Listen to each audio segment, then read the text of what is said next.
Assalamualaikum warahmatullahi wabarakatuh.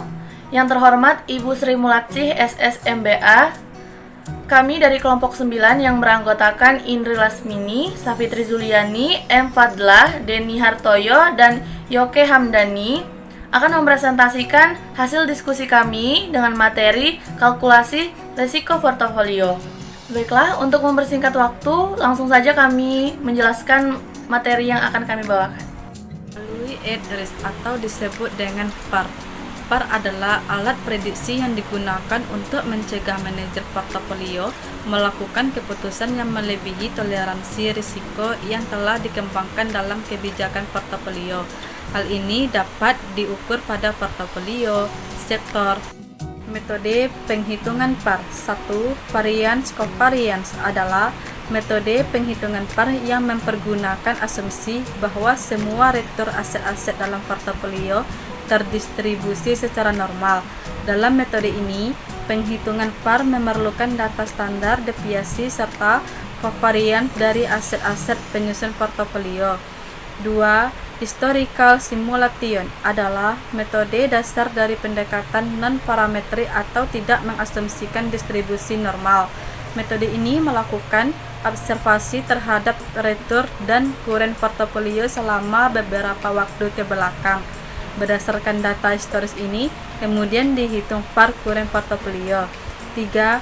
Monte Carlo adalah metode perhitungan yang mirip dengan metode variance covariance. Namun, dalam metode Monte Carlo, parameter-parameter dari suatu distribusi tidak dihitung, melainkan diasumsikan.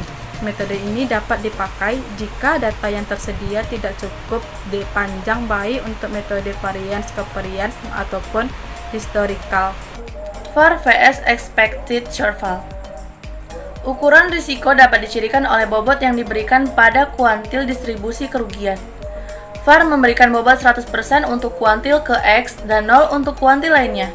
Kekurangan yang diharapkan memberikan bobot yang sama untuk semua kuantil yang lebih besar dari kuantil ke X, dan bobot 0 untuk semua kuantil di bawah kuantil ke X. Expected shortfall atau disingkat dengan IS adalah nilai ekspektasi dari return jika return tersebut melampaui batas return maksimal value at risk atau disebut dengan VAR, tidak memperhatikan setiap kerugian yang ada di bawahnya. IS merupakan solusi untuk menyelesaikan masalah tersebut. VAR dan modal. Modal suatu perusahaan membutuhkan dana atau modal tambahan dalam bentuk investasi untuk kemajuan dan perkembangan bisnisnya. Hampir semua investasi itu kan mengandung risiko. Nah, untuk menghindari tingkat risiko yang tinggi ini, investor membeli saham dalam bentuk portofolio. Nilai risiko juga dapat digunakan bagi investor tunggal atau perusahaan dalam mengatur portofolionya.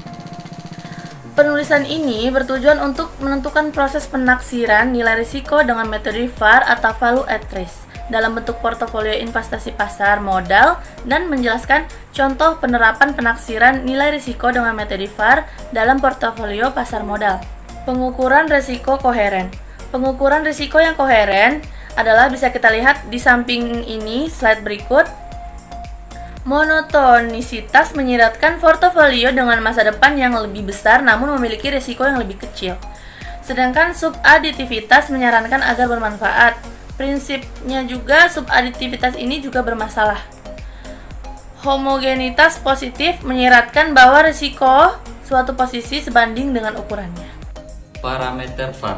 Parameter VAR merupakan teknik manajemen risiko untuk menghitung VAR dari portofolio aset yang pertama untuk mengidentifikasi rata-rata atau nilai yang diharapkan dan standar deviasi dari portofolio investasi. Marginal VAR. Marginal VAR ada dua bagian, yaitu yang pertama mengacu pada jumlah risiko tambahan yang ditambahkan oleh posisi investasi baru ke perusahaan atau portofolio. Yang kedua, marginal VAR memungkinkan manajer risiko untuk mempelajari efek penambahan incremental VAR. Incremental VAR atau nilai tambahan pada risiko adalah jumlah ketidakpastian yang ditambahkan atau dikurangi dari portofolio dengan membeli atau menjual investasi. Komponen VAR. Komponen VAR adalah kontribusi posisi tertentu terhadap seluruh nilai portofolio yang beresiko. Jika posisi ini dihilangkan, maka nilai portofolio yang beresiko akan turun sebesar komponen VAR.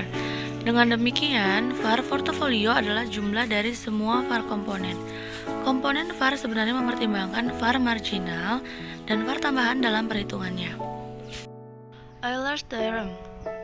Teorema Eulers atau disebut juga dengan teorema total Eulers menyatakan bahwa jika N dan A adalah bilangan bulat positif yang saling komprima, maka A pangkat fungsi P Eulers dari N akan kongruen dengan 1 dalam modulo N. Kebalikan dari teorema Eulers, jika kekongruenan di atas benar, maka A dan N saling komprima. Teorema Euler dapat digunakan untuk mengurangi nilai pangkat yang besar pada modulo N. Teorema Euler menjadi dasar algoritma RSA yang banyak digunakan dalam sistem komunikasi di internet. Aggressive VAR adalah memperhitungkan beberapa kemungkinan risiko yang mungkin terjadi dalam suatu perusahaan. Ada berbagai jenis risiko yang memiliki sifat distribusi yang berbeda yang mempengaruhi kompleksitas agregasi risiko. Testing atau tes mundur adalah tes yang dilaksanakan untuk menilai keakuratan dari suatu model yang digunakan dalam menghitung risiko pasar, yaitu dengan cara membandingkan hasil realisasi perdagangan dengan modal yang dikembangkan dari pengukuran risiko. Keduanya untuk mengevaluasi suatu model baru dan untuk menentukan asesmen terhadap populasi dari model-model yang ada. Jenis-jenis risiko yang dipertimbangkan meliputi market risk, credit risk, operational risk, liquidity risk, systematic risk, pensional risk, concentrational risk, strategi risk, reputational risk, legalis risk. Demikianlah presentasi dari kelompok 9, kurang dan lebihnya kami mohon dimaafkan. Dan semoga ibu dan teman-teman dapat memahami apa yang kami sampaikan tadi. Dan saya akhiri dengan wassalamualaikum warahmatullahi wabarakatuh.